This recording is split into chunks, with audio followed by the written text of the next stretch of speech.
6 years, 43 jobs, and not one single person had ever walked back into a room that Vespera had already cleaned. Until tonight. She didn't know that the blood she had spent 3 hours on her knees scrubbing off cold marble was the cleanest thing about that room, and that everything else in it had been arranged with a precision that had absolutely nothing to do with violence and everything to do with her. She didn't know that the Oversight, the organization she had surrendered 6 years of her life to, the one that had dangled her freedom in front of her like a carrot on a string she would never quite reach, had been writing her name quietly into other people's crimes long before tonight. And she absolutely did not know that somewhere behind her, tucked into the amber silence of that 47th floor, a man had been standing completely still, watching her work, turning over a single question in his mind, whether she was a weapon someone had pointed at him, or simply the most unfortunate woman alive. All Vespera knew, all she ever allowed herself to know, was the job. She was 31 years old and had not cried since she was 19. She kept no plants, no pets, and no phone contacts she genuinely liked. 3 rules to live by, 0 people to live for. And tonight, exactly like every night before it, all that mattered was that the marble was clean, the crate was packed, and the 4 a.m. train was still running. She reached down for her supply crate. The room stayed quiet. She stood up slowly and peeled off one glove, then the other. She turned, not because she heard anything move, but because the part of her that had kept her alive in rooms far worse than this one was screaming at her to turn around right now. He was already there. Dark suit, completely still, with the unhurried calm of a man who had never once needed to raise his voice to be the most frightening thing in any room he walked into. He glanced down at the floor she had just finished. Then his eyes came back up to hers. "You missed a spot." Vespera did not move. That was the first thing, the stillness. 6 years in this business had taught her that the 3 seconds immediately after a threat revealed itself were the most important 3 seconds of any situation, and the worst thing a person could do with those 3 seconds was waste them on panic. So she stood exactly where she was, one glove on the floor, one hand bare, and she breathed. The man behind her did not rush her. That alone told her something. Men who intended to kill you in the next 30 seconds did not stand still and make quiet observations about your cleaning. They did not speak in measured tones that suggested they had nowhere else to be. They did not carry themselves with the particular ease of someone who already knew, without any doubt at all, that you were not leaving this room without their permission. She turned around slowly. Up close, Silas Vane Varkas was not what the files said he was. The Oversight's briefings had described him in the kind of language people used for natural disasters: destructive, unpredictable, a force that consumed everything in its path and left nothing worth salvaging. But the man standing 6 feet from her, in a dark suit that had clearly never met a wrinkle, looked less like a natural disaster and more like the calm that came after one. His jaw was set, his eyes were steady, and the revolver in his right hand was pointed at the floor rather than at her, which, in Vespera's experience, was somehow worse than if it had been pointed directly between her eyes. A man who didn't feel the need to aim the gun was a man who had already done the math. "You're Vespera Kane." His voice was low and unhurried, the kind of voice that had spent years learning that volume was the least efficient form of authority. Level 5 certified, 6 years under the Oversight's contract, 43 jobs, and not a single scene has ever come back compromised. He paused just long enough to let that land. Until tonight. She kept her face exactly where she always kept it, completely unreadable. "I don't know what you think you walked in on," she said, "but I was hired to do a job, and the job is done. Whatever happens next between you and whoever sent me here has absolutely nothing to do with me." Silas looked at her, the way a man looks at something that has just said something both impressive and deeply incorrect. "That would be a very reasonable position," he said, almost gently, "if the people who hired you hadn't already decided that you are the last loose end they need to cut before morning." Something moved behind her eyes, but she didn't let it reach her face. He crossed the room slowly, not toward her but past her, stopping at the far edge of the marble she had spent 3 hours on her knees cleaning. He crouched down, pressed 2 fingers to a section near the baseboard, and held them up in the low amber light of the penthouse. They came away with a faint residue, not blood, not bleach, but something else entirely. Something she had not put there. "You were set up, Miss Kane." He stood back up and looked at her with something that was not quite sympathy, but was at least adjacent to it. "And so was I. The difference between us is that I knew it was coming." He slid the revolver into his jacket with the casual ease of a man pocketing a pen. "You didn't." The city hummed 47 floors below them, completely indifferent. "Here is what happens next," Silas said, straightening his cuff with 2 precise movements. "You are going to put your gloves back on, you are going to sit down, and you are going to listen to everything I am about to tell you." He held her gaze without blinking. "Because as of right now, Vespera Kane, the only thing standing between you and a very quiet funeral is the Varka's Syndicate." He tilted his head slightly. "Which means you belong to us now." She looked at him for a long moment. "I don't belong to any man." The corner of his mouth moved, just barely. "No," he said, "not yet." She did not sit down. Vespera stood exactly where she was, arms folded across her chest, and watched Silas move through the penthouse with the comfortable authority of a man walking through a room he owned, which, technically, he did.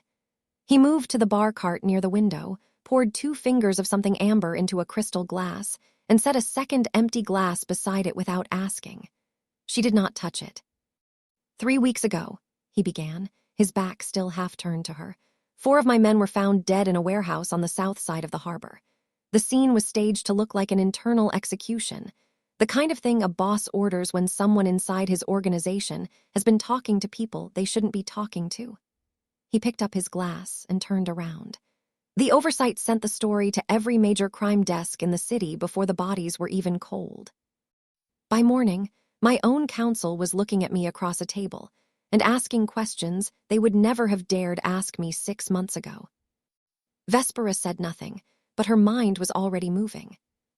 "You're telling me someone built a case against you inside your own house," she said carefully. "I'm telling you someone built a case against me using your hands." He set the glass down and looked at her directly. "Every scene you cleaned in the last 4 months was connected to the Varka's name. You were not removing evidence, Miss Kane. You were placing it." The silence that followed that sentence was a different kind of silence from the one she had been standing in 20 minutes ago. This one had edges. "That's not possible," she said, and even as the words left her mouth, she was already pulling at the threads of the last 4 months, the jobs, the scenes, the little details she had trained herself never to dwell on. "I clean what's there. I don't bring anything in." "Your supply crate," Silas said simply. Her eyes moved to the crate on the floor before she could stop them. "Check the lining of the 3rd interior compartment," he said. "The one you keep your evidence bags in." She crossed the room, crouched down, and opened the crate with the measured movements of someone who already suspected what they were about to find, but was not yet ready to confirm it. She pulled the 3rd compartment open and pressed her fingers along the interior lining until she felt it, a thin, rigid panel that had absolutely no business being there. She peeled it back. Underneath it were 4 evidence tags, pre-labeled, predated, and stamped with a routing code she recognized immediately. Her stomach did not drop. Vespera's stomach never dropped, but something behind her ribs shifted in a way she did not have a name for. "That routing code," Silas said quietly from across the room, "traces back to an oversight operation that was supposedly shut down 18 months ago. An operation designed to consolidate control of the city's black market by eliminating its existing leadership and replacing it with their own infrastructure." He paused. "You were the delivery system, and you didn't even know you were carrying the package." Vespera stood up slowly. She looked around the penthouse, not the way she had looked at it for the past 3 hours, not with the practiced, methodical eye of a cleaner cataloging a scene, but with the part of her brain she had spent 6 years quietly sharpening on the job. The part that read rooms the way other people read faces. And the room, now that she was actually looking at it, read wrong. The angles of disturbance were too deliberate. The blood spatter pattern near the east wall followed a geometry that real violence never produced. The overturned furniture had been overturned by someone who had studied chaos, but had never actually lived inside it. Every single detail had been placed just slightly too well. This was not a crime scene. This was a signature. She turned back to Sila's and found him watching her with the quiet satisfaction of a man who had just watched someone else arrive at a conclusion he had been sitting with for 3 weeks. "They use me," she said. It was not a question. "Yes," Silas said. "And tonight, they were counting on me to finish the job for them by putting a bullet in the one person who could prove it." He picked up the second glass and held it out to her. This time, she took it. They left the penthouse at 3 a.m. Vespera had not agreed to go with him so much as she had agreed that the alternative, walking out alone into a city where the Oversight was almost certainly already repositioning its pieces, was the kind of decision that only people with a death wish made before sunrise. So she picked up her supply crate, followed Sila's into a private elevator that descended past the building's public floors and emptied into a basement car park, and told herself very firmly that this was a tactical decision and not a surrender. She told herself that several more times during the 40-minute drive. The Varka's stronghold was not what she expected. She had imagined something that announced itself, high gates, armed men at every angle, the kind of architecture that existed purely to intimidate. What she got instead was a converted estate on the northern edge of the city, sitting behind a wall of mature oak trees that muffled the world outside so completely that when the car stopped and the engine cut out, the silence felt almost polite. The building itself was large and old and almost aggressively understated, the kind of place that did not need to look dangerous because everything inside it already was. She was given a room on the second floor. It was, she had to admit, an exceptionally well-appointed room, which somehow made it worse. A cage with good lighting and Egyptian cotton sheets was still a cage, and Vespera had not spent 6 years building her independence to spend the 7th sleeping in a bed that belonged to a man she had met 40 minutes ago under extremely unfavorable circumstances. She waited 2 hours after the house went quiet. Then she got up, dressed, and began working. The window latch gave easily, too easily, she noted, which should have told her something. She had her supply crate positioned as a step, one leg already over the sill, when a voice below her said, in a tone of profound conversational calm, "The east perimeter sensor resets every 90 seconds. You have about 12 left before it cycles back." She looked down. One of Silas's men was leaning against the exterior wall directly below her window with his arms folded, and the expression of a man who had been waiting patiently for exactly this moment.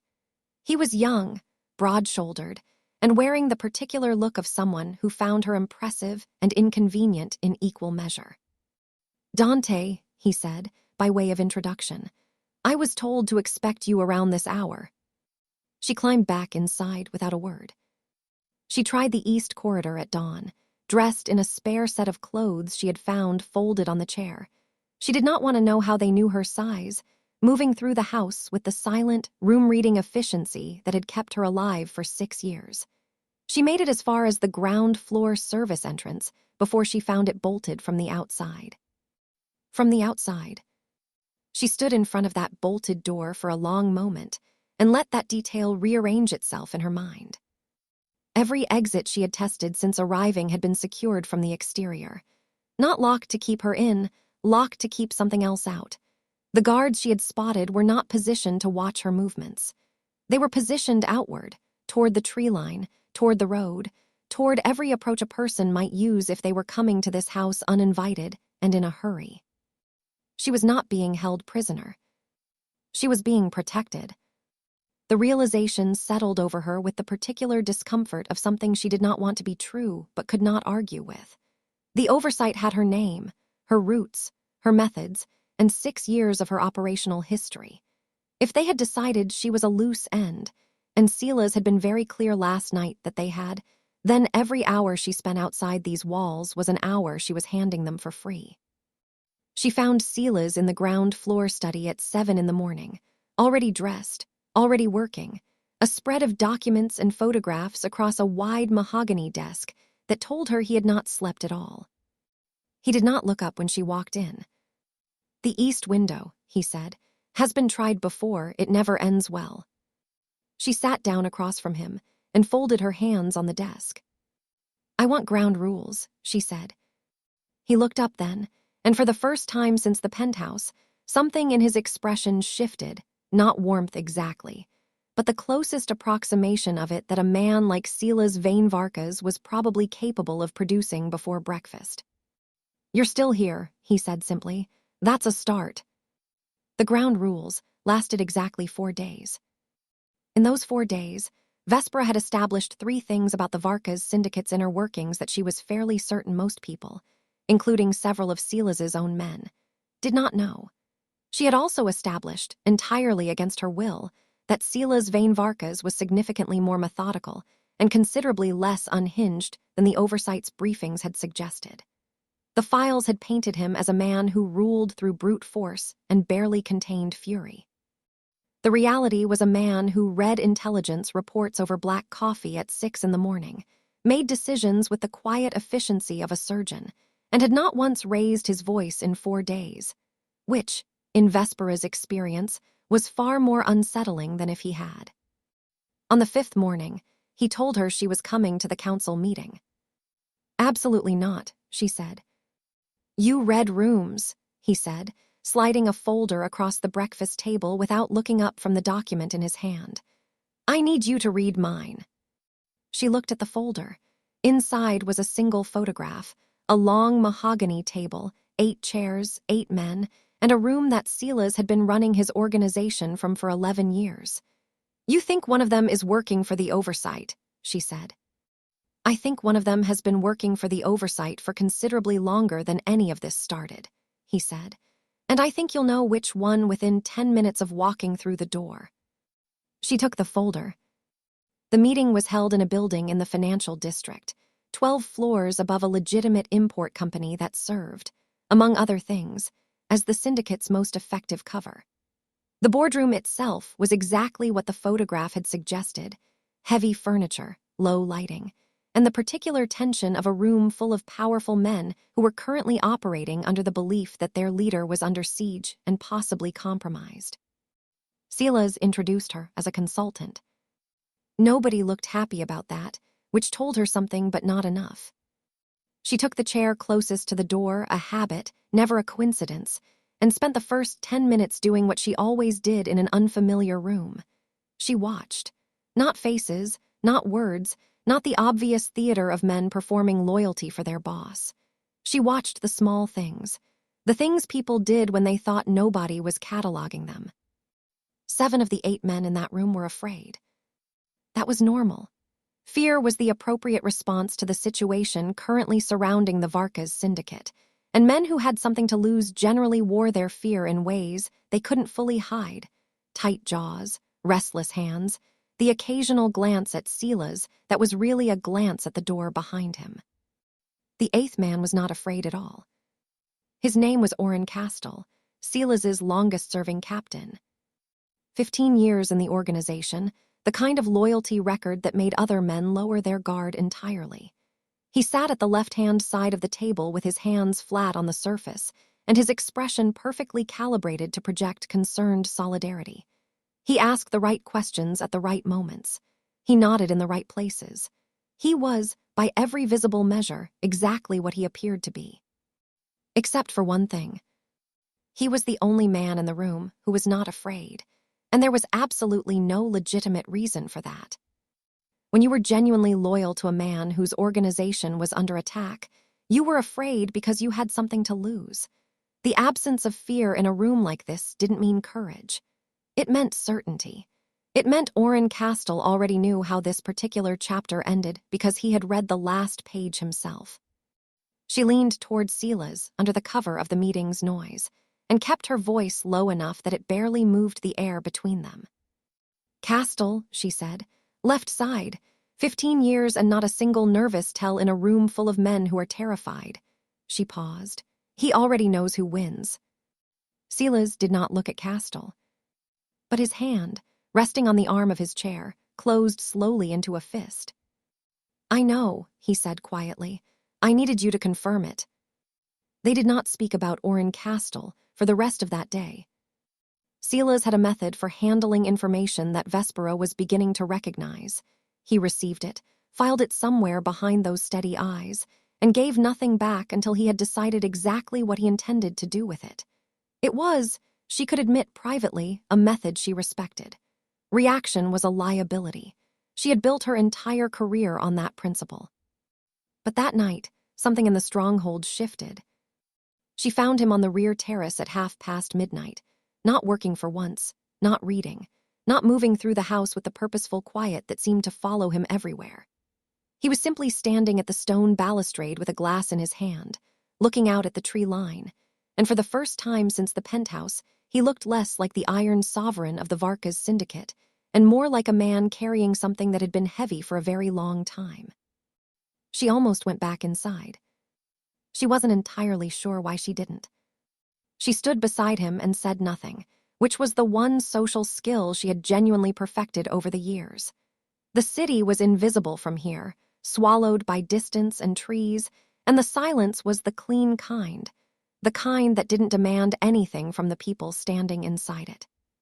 After a while, Silas set his glass down. "The 4 men they found in that warehouse," he said without turning. "The ones the Oversight built the frame around." He paused. "I knew all 4 of them since they were 17 years old. They came up through the organization when it was still my father's. I was the one who promoted them. I was the one who told them this life was survivable if you were careful enough." He was quiet for a moment. They were careful. It didn't matter. Vespera said nothing, but she was listening with the part of herself she usually kept locked behind the professionalism. He turned slightly and pulled his jacket back from his left shoulder, loosening the collar of his shirt just enough to reveal the edge of a scar that ran from the base of his neck downward. Old, deep, and clearly the product of something that had been meant to be final. "The night they were killed," he said, "I was supposed to be in that warehouse with them. Someone moved the meeting time without my knowledge. I arrived 40 minutes late to 4 men who had been waiting for me and paid for it with their lives." He let his collar go and straightened. "The Oversight didn't just frame me for their deaths. They used my absence, the same absence they engineered, as the evidence of my guilt." The cruelty of it settled over her like cold air. "They killed your men to get to you," she said. "They killed my men to destabilize my council," he said, "and to give themselves a reason to move on the black market under the cover of the city watching me burn." He picked up his glass again. 4 men with families. 2 of them had children under the age of 10. He said it plainly, without performance, which somehow made it land harder than grief would have. "I have been trying to find a way to prove what happened to them for 3 weeks. Every avenue I had inside the city's justice system has been quietly closed. Every contact I trusted turned out to be a door the Oversight had already walked through before me." He looked at her then, directly and without the careful guardedness he wore like a second suit during the day. "You are the first thing that has walked into this situation from the outside," he said. "The first person who has seen that room with eyes that weren't already bought." Vespera looked back at him and felt, somewhere beneath the 6 years of careful emotional concrete she had poured over herself, something shift in a way she had not given it permission to. She had spent her entire career reading crime scenes for what they said about the people who created them. She was reading this one now. And what it said about Silas Vane Varkas was not what the Oversight had written in his file. "We find Castle's handler," she said quietly. "That's the thread. Pull that and the rest of it unravels." He nodded slowly. "Then we start tomorrow," he said. Tomorrow came and went without incident. It was the day after that tried to kill her. Vespera had spent 2 productive days mapping what she knew about Oren Castle's movements against the timeline of every job the Oversight had assigned her in the last 4 months. The overlaps were not subtle once you knew what you were looking at.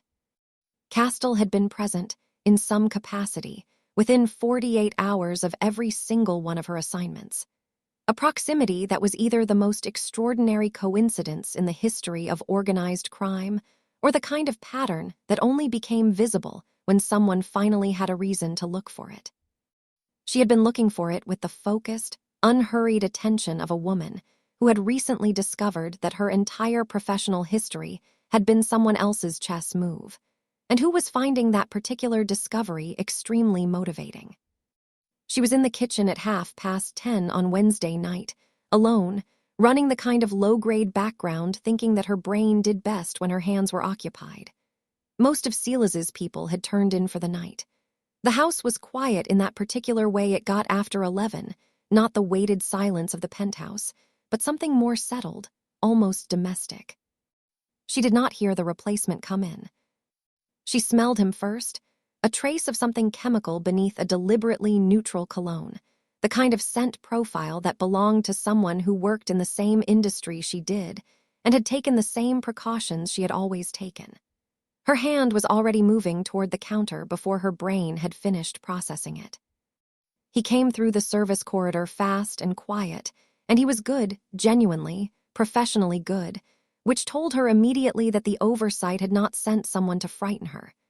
They had sent someone to finish a job. He was larger than her by a significant margin, which was the kind of disadvantage Vespera had stopped being intimidated by approximately 5 years ago. Size was an asset in a fair fight. This was not going to be a fair fight. She put the kitchen island between them and bought herself 3 seconds. 3 seconds was enough. Her supply crate was on the counter where she had left it that afternoon. A habit she had never broken, because old habits were the ones that kept you breathing, and her hands knew its contents the way a musician knew an instrument. She had the sodium hypochlorite concentrate in her left hand before he cleared the island, and when he reached for her, she stepped inside his grip rather than away from it, which was the move he wasn't expecting, and emptied a controlled measure of the solution directly across his eyes. He made a sound that she did not enjoy hearing, but did not allow herself to hesitate over. She put 2 feet of distance between them while he was compromised, grabbed the heavy-based steel pot from the drying rack beside the sink, and made a decision about the next 4 seconds that was both practical and unfortunately necessary. When Dante arrived in the kitchen doorway 40 seconds later, drawn, she assumed, by the noise, he took in the scene with the expression of a man whose evening had just become considerably more complicated. The replacement was on the kitchen floor, conscious but not mobile, and Vespera was standing over him with a pot in one hand and a secondary chemical deterrent in the other, breathing hard. Her hair pulled loose from its tie, and her eyes carrying the particular flat intensity of someone who had just been pushed, and had pushed back considerably harder. She set the pot down on the counter with a measured click. "I need a clean up," she said, and then stopped, because the words landed with an irony so specific to her situation that even she, in the circumstances, found it briefly funny. "I need someone to deal with this," she corrected. Dante looked at the man on the floor. "He's Oversight," he said. "Yes," she said, pulling her hair back into its tie. "Tell Silas they've stopped waiting." She stepped over the replacement and walked back down the corridor toward the study, because there was work to do and the night was still young, and she had just become significantly less interested in waiting until tomorrow. The replacement's name was Conrad Vale. Vespera knew this because she had spent the better part of Thursday sitting across from him in the Stronghold's basement with a recorder, a notepad, and the kind of patient, unhurried silence that tended to make people with something to hide deeply uncomfortable. Conrad had held out for approximately 2 hours, which was, she had to admit, longer than most. But everyone eventually reached the point where the weight of what they were protecting became heavier than the cost of putting it down. And Conrad Vale reached that point somewhere around hour 3, when she slid a photograph across the table that made it very clear she already knew more than he had assumed. By Thursday evening, she had 3 names, 2 routing addresses, and a confirmed chain of command that connected Orrin Castle directly to the Oversight's lead field operative, a man the organization referred to internally as the architect, and whom the rest of the world did not know existed at all. By Friday morning, she knew where the architect was. Silas had stood in the doorway of the basement and listened to her debrief with his arms folded and his expression doing the thing it did when he was processing information that was simultaneously useful and deeply inconvenient. When she finished, he had looked at her for a long moment and said, "What do you want to do with it?" It was, she realized, the first time since the penthouse that he had asked her what she wanted rather than simply presenting her with the shape of a decision he had already made. She had noted that quietly and filed it somewhere she did not examine too closely. "I want to send a message," she said. The architect operated out of a dry-cleaning facility on the west side of the city, which Vespera appreciated, in a dark and humorless way, as a professional coincidence. He was a creature of rigid routine, which was the kind of vulnerability that only people who had never been genuinely hunted allowed themselves. He arrived at the facility every Friday at 6 in the morning and left every Friday at noon. He had done this for 4 years without interruption, because 4 years of uninterrupted routine had made him comfortable, and comfort was, in Vespera's professional opinion, the single most reliable way to get yourself killed. She did not go alone. Silas had made that a condition with a firmness that she had decided, on this particular occasion, not to contest. She was back at the stronghold before noon. The message she sent the Oversight was elegant in its simplicity, which was important because the best messages were always the ones that required no accompanying explanation. It arrived at the Oversight's primary coordination address at 2 in the afternoon. A standard cleaning supply crate, sealed, labeled, and delivered by a courier service whose discretion the Syndicate had been paying for considerably longer than she had been alive.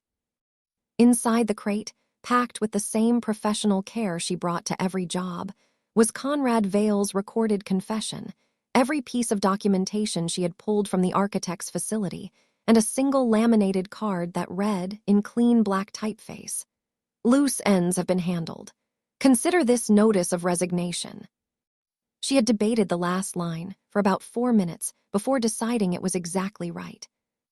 Silas read the card before it was sealed and said nothing for a moment. Then something moved at the corner of his mouth, that same barely there shift she had noticed in the penthouse, and he set it down without comment, which was the closest thing to approval she had seen from him yet. By evening, the message had been received. She knew because every phone in the stronghold went quiet at the same time, which was the organizational equivalent of a sharp intake of breath.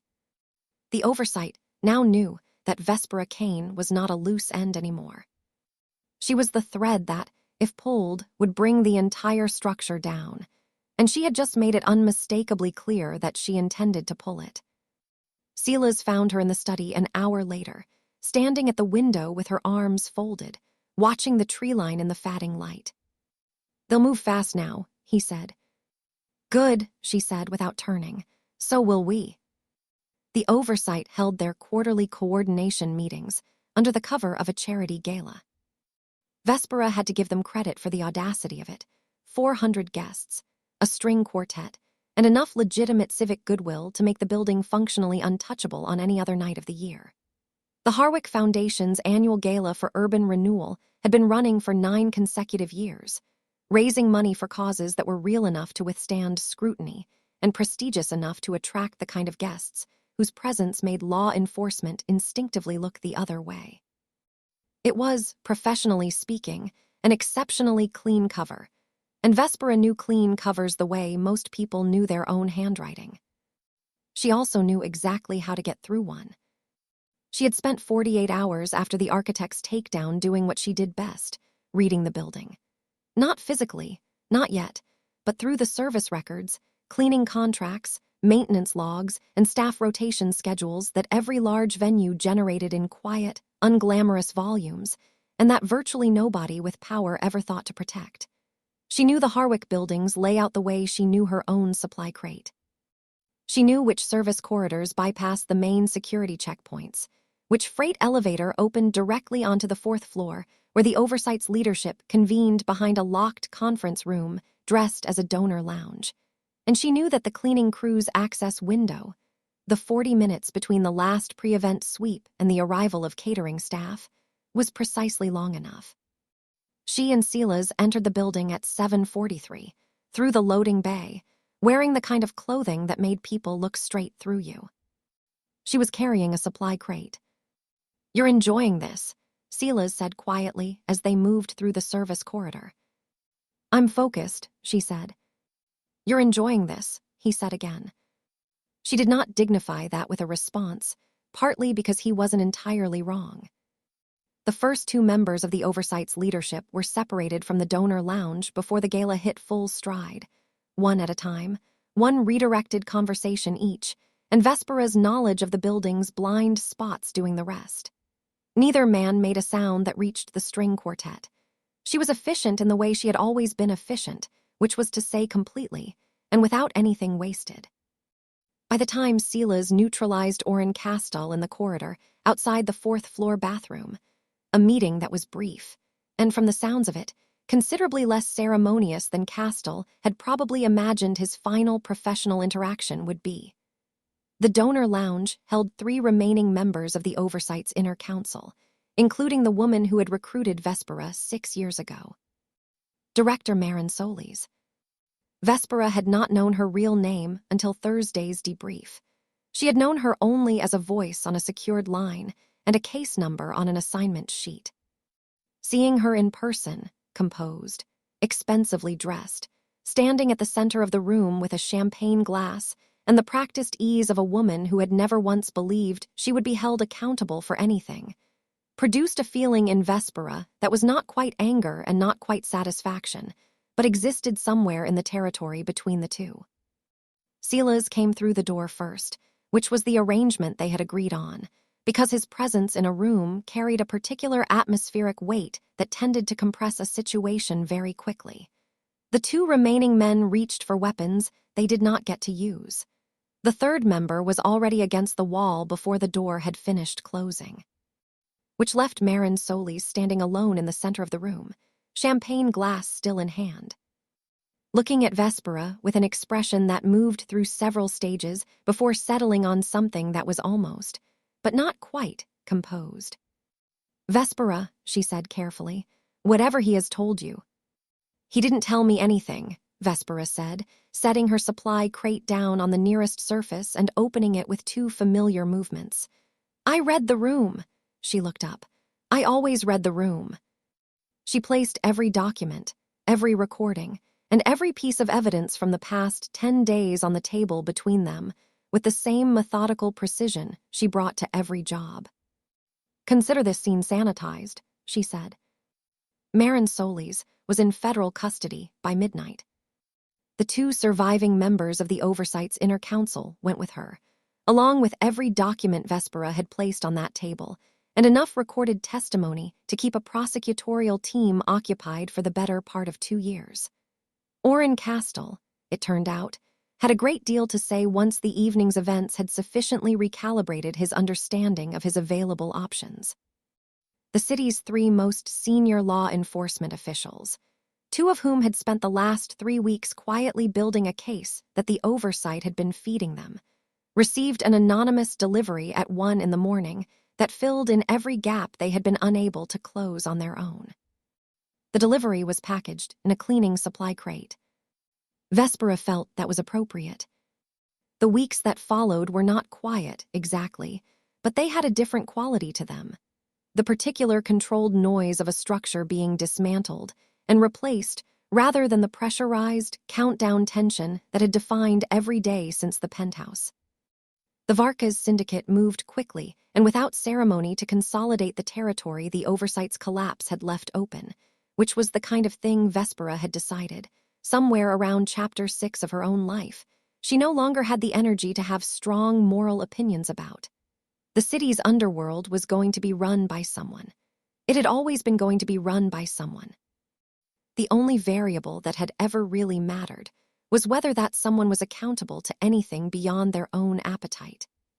Silas, whatever else he was, had 4 dead men he had never stopped trying to answer for. That, she had come to understand, was its own form of accountability. She found the balcony on the Stronghold's upper floor on a Tuesday evening 3 weeks after the gala, when the city had finally settled back into its ordinary hum and the oak trees below were doing their reliable job of keeping the rest of the world at a polite distance. The view from up here was not the glittering 47-floor spectacle of the Varka's penthouse. It was quieter than that, older, the kind of view that asked nothing from the person looking at it, and she had been standing in it for 20 minutes before she heard the door behind her open. Silas stood beside her without comment, which was, after everything, the thing she had come to appreciate most about him. They stood in silence for a while, which between the two of them had become a form of conversation in its own right. "The council has been asking about you," he said eventually. "I know," she said. "They want to know what your role is going forward." "I know that too," she said. He turned to look at her with the directness that she had stopped finding unsettling somewhere around day 5 in the stronghold. "You could leave," he said. "The debt is cleared. The oversight is gone. There is no operational reason for you to stay." She looked out at the tree line. "No," she agreed, "there isn't." He was quiet for a moment.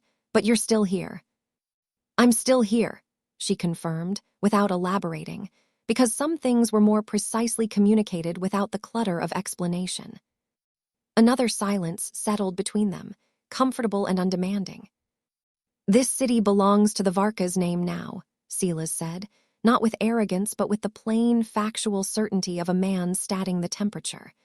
"Every corridor, every council, every arrangement that holds this world together." He glanced at her. "And you belong to this world now, whether you've made peace with that or not." Vespera was quiet for exactly long enough to let him think she was considering arguing with it. Then the corner of her mouth moved, a small, unhurried thing that was the closest she had come to a genuine smile in longer than she cared to calculate.